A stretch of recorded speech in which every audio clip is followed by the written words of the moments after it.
క్షమించండి. పాఠశాల విద్యా కమిటీని దిగ్విజయంగా ఏర్పాటు చేసుకోవడం జరిగింది. అయితే ముఖ్యంగా పాఠశాల విద్య విషయంలో పూర్తి బాధ్యత ఉపాధ్యాయులే కాకుండా విద్యా కమిటీ వాళ్ళు కూడా ఉందని మీ అందరికీ ఈ సభాముఖంగా తెలియజేస్తున్నాం. అయితే పాఠశాల విద్య అభివృద్ధిలో ఉపాధ్యాయుల పాత్రగా తల్లిదండ్రుల పాత్ర ఉండాలి. విద్యా కమిటీ సభ్యులు, చైర్మన్ అండ్ వైస్ చైర్మన్ యొక్క పాత్ర కూడా ఉంటే పిల్లలు ఇంతలో సక్సెస్ అవుతారనేది ప్రభుత్వం యొక్క ఉద్దేశం. ప్రభుత్వ పాఠశాలలు బాగా అభివృద్ధి చెందాలంటే ప్రభుత్వ యొక్క విద్య బాగుండాలి. దాన్ని ఏమంటారంటే గుణాత్మక విద్య ఉండాలంట. పాఠశాలలో గుణాత్మక విద్య ఉండాలి. క్వాలిటేటివ్ ఇంప్రూవ్మెంట్ ప్రోగ్రామ్ అంట. క్వాలిటేటివ్ ఎడ్యుకేషన్ ఎక్కడైతే ఉంటుందో అక్కడ విద్యార్థులు చక్కగా చదువుతారు. మరి వాళ్ళ క్వాలిటేటివ్ ఎడ్యుకేషన్ రావాలంటే క్వాలిటేటివ్ టీచర్స్ ఉండాలి అండ్ క్వాలిటేటివ్ సభ్యులు and chairman and vice chairman ఉన్నారు. అందరి యొక్క కృషి ఫలితంగా మనం బాగా అభివృద్ధి చేసుకోవడం ఉద్దేశం కదా. పాఠశాలలో జరిగే ప్రతి ఒక్క కార్యక్రమంలో మీరందరూ కూడా మీ వంతు పాత్ర వహిస్తారని ఈ సభాముఖంగా మీ అందరికీ కూడా ఆహ్వానం చేస్తున్నారు. తర్వాత దగ్గరలో మనకు వస్తున్న ఒక పండుగ ఉంది. ఏమిటంటే పండుగ ఆగస్టు 15. ఆగస్టు 15న మనం అందరం కూడా ఇప్పుడు ఎలాగా ఇంత కోలాహలంగా ఆనందంగా సంతోషంగా హ్యాపీగా ఉన్నామో ఆ రోజు కూడా కమిటీ సభ్యులందరూ కూడా మరియు చైర్మన్ గారు, వైస్ చైర్మన్ గారు, గ్రామ పెద్దలు, ఎంపీటీసీ మేడం గారు, సార్ అందరూ కూడా వచ్చి మీ యొక్క సూచన సలహాలు మాకు మా విద్యార్థులకు అందజేసి వారికి శుభాశిక్ష తెలియజేస్తారని నా యొక్క మనవి. మరియు గ్రామ పెద్దలైన సార్ విజయ్ కుమార్ గారు అండ్ ఎన్ఆర్ఆర్ గారు, తర్వాత రావు గారి పేరెంట్ అయిన రాజారావు గారు, తర్వాత గ్రామ పెద్దలు అందరూ కూడా నిజంగా చెప్పాలంటే ధన్యవాదాలు. రాత్రి నిద్ర పట్టలేదు, వాస్తవం చెప్తున్నాను. అంటే నిజం మాట్లాడితే మీకు ఇబ్బంది అనిపిస్తుంది. నాతో వాడికి మామూలు నిద్ర పడుతుంది. ఉదయం 7 గంటలకి పాఠశాలకు వెళ్ళాలంటారు. 7 గంటల కంటే ఎగ్జాక్ట్లీ మా ఆవిడ 4:30కి లేపితే 4 గంటలకి ఏడాది 5:30 తయారైతే 5:30కి వస్తే హడావుడి ఆయన ఫోన్ చేసి ఈయన ఫోన్ చేసి అందరూ కూడా 7 స్కూల్కి వచ్చారు.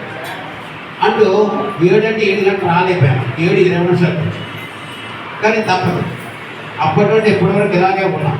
అయితే అమ్మా మీకు రిక్వెస్ట్ ఏంటంటే మన పాఠశాలలో మా నుండి ఏమైనా పొరపాటు తప్పిదాలు జరిగితే అంటే మీరు చెప్పకపోయినా లేదా వచ్చి హాయిగా మేము పడుగులు పోయినా లేదా చెప్పకుండా రకరకాల పిల్లలకి ఇబ్బంది పెట్టినా కమిటీ వాళ్ళు తగు జాగ్రత్త మా ఇంటికి తీసుకోవచ్చు. మాకు తగిన సూచన సలహాలు ఇవ్వండి. మీరు సక్రమంగా మేము దానికి ఆహ్వానపడతాం. అంతేగా మాకు ఇదే నీ చెప్పడం ఏంటి, ఇలా అన్నం ఏంటి అనే భావన మాకు లేదు. సార్ గత 2 సంవత్సరాలు, మేడం గారు గత 2 సంవత్సరాలు మాకు నిజంగా చెప్పాలంటే ఇంత సక్రమంగా వెళ్ళిందంటే సారు మేడం గారికి కృషిపతి. మరొక విషయం, మా మండల స్థాయిని చూసుకుంటే 60 స్కూళ్ళు ఉన్నాయి. మన ఎంఏ గారు ప్రత్యేకంగా మీటింగ్ పెట్టారు. ప్రత్యేక మీటింగ్ పెట్టి ఎవరి పాఠశాలలో లాస్ట్ ఇయర్ స్ట్రెంత్ అంతా, ఈ సంవత్సరం స్ట్రెంత్ అంతా అడిగితే లాస్ట్ ఇయర్ స్ట్రెంత్ మన దగ్గర ఉంటుంది 68 మంది ఉంటే ఈరోజు 86 మంది ఉన్నారు. ప్రతి ఒక్క పాఠశాల 20 మంది, 25 మంది, 30 మంది అయిపోతే నన్ను ప్రత్యేకంగా నిర్ణయం పెట్టి మీరు ఇలా స్ట్రెంత్ పెరగడానికి ఏ చర్యలు చేపట్టారు అని నాకు ప్రశ్న వేస్తారు. ఎంఏ ఇద్దరు కూడా ఏం చెప్తాను, ముఖ్యంగా మా స్టాఫ్, తర్వాత మా విద్యార్థులు, తర్వాత మా విద్యార్థుల యొక్క తల్లిదండ్రులు. రెగ్యులర్గా పాఠశాల పంపించకపోతే పిల్లలు పెరుగుతారా? అంతే కదండి. అందువల్ల ప్రత్యేకంగా మేము చేసిన కృషిపద్ధంగానే ఇలా జరిగిస్తారు. తల్లిదండ్రులు చేసిన ఒక్కరోజు కూడా పిల్లవాడి ఇంటి దగ్గర ఉంచకుండా చక్కగా ప్రతిరోజు పాఠశాల పంపిస్తున్నారు. పంపించమని మేము ఒప్పుకోమండి, పంపించమని మేము ఒప్పుకోం. ఎందుకంటే తప్పనిసరి పంపించాలి, లేకపోతే ఫోన్ చేస్తాం. అది మరొకమ్మా స్కూల్కి వచ్చిన తర్వాత మా స్కూల్లో చదువుతున్న పిల్లవాడు 80% బయటకు రావడానికి వీలు.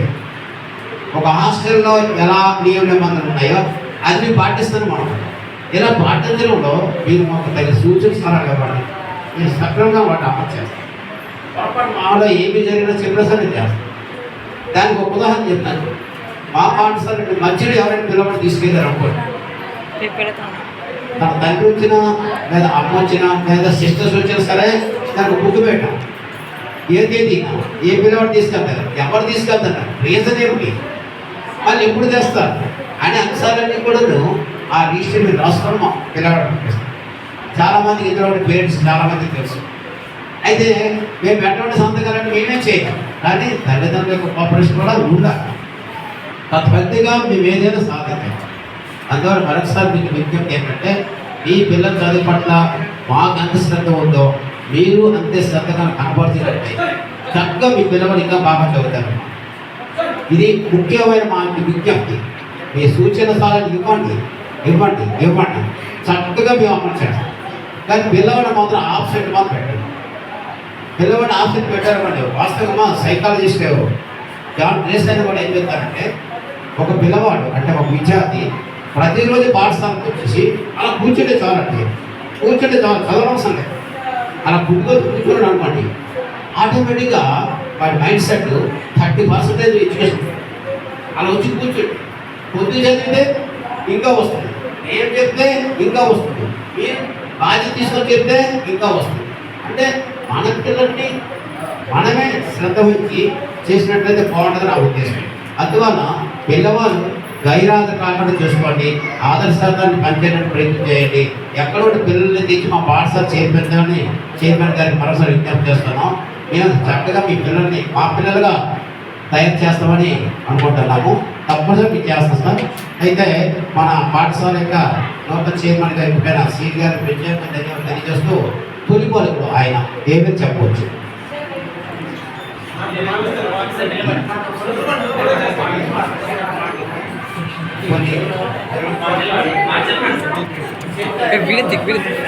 కూడా మళ్ళీ తీయను మాట్లాడుతున్నాను సార్.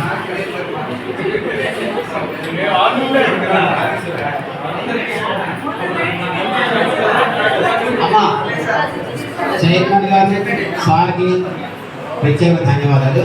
అమ్మ మీరు ఎవరైనా వచ్చి ఏక సూచన సలహాలు ఏమైనా చెప్తే అయ్యిదా భావించగలమ్మా. చక్కగా ఎవరైనా వచ్చింది రండి, సూచన సలహాలు ఎవరు రానా ఆఖరి వేసారు సార్. రాజారావు గారు మాట్లాడతారా? ఎవరు లేరు, ఎవరు మాట్లాడాలి? ఓకే ఓకే, అందరికీ కూడా ప్రత్యేకంగా ధన్యవాదాలు అండి. Okay, thank you thank you. Okay అమ్మా, థ్యాంక్ యూ. మీ అందరూ సహకారంలో ఈ కార్యక్రమాన్ని ఎంత దిగ్విజయంగా నిర్వహించుకోవడం జరిగింది. కాబట్టి మీ అందరం కూడా మనస్ఫూర్తిగా ధన్యవాదాలు తెలియజేస్తున్నాను. అయితే మా నుంచి ఇంకొక రిక్వెస్ట్ ఏంటంటే, చైర్మన్ గారు, వైస్ చైర్పర్సన్ గారు, అలాగే సభ్యులు మీ అందరి యొక్క ఆధార్ కార్డు జిరాక్స్ అలాగే ఫోన్ నెంబర్ మీద రాసి ఇచ్చేసి, అంటే ఏదైనా రేపు మనకు అవసరం ఉండేటప్పుడు